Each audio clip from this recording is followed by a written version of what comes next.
Vecchio professore, se i tuoi occhi non hanno più luce, non rattristarti, non buttarti giù se ti mancano i libri.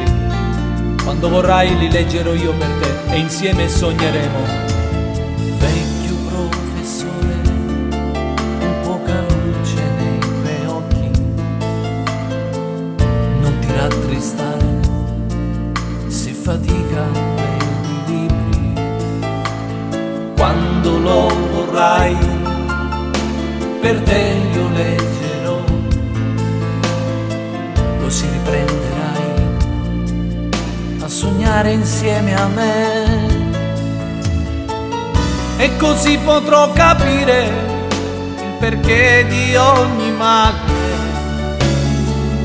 e da te potrò imparare, grazie a te, anche a sperare di vedere tutti gli uomini volare sulle ali dell'amore, che l'odio no non può fermare.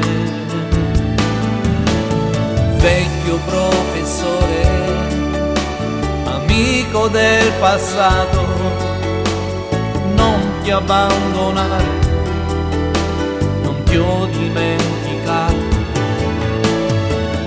che nella vita hai dato sempre tanto, perché ti chiudi dentro, hai tanto da insegnare.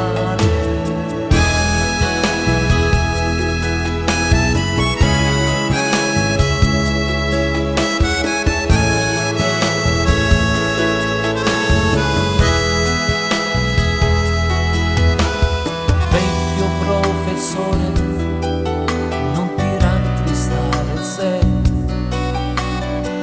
non hai più forza nelle mani e non leggi più i tuoi scritti. Quando lo vorrai, per te io scriverò ogni singola parola, ogni tua magica storia, e così potrò capire i misteri della vita, e da te potrò imparare e riprendere a sognare di vedere tutti gli uomini volare con la forza dell'amore che solo tu potrai insegnarmi.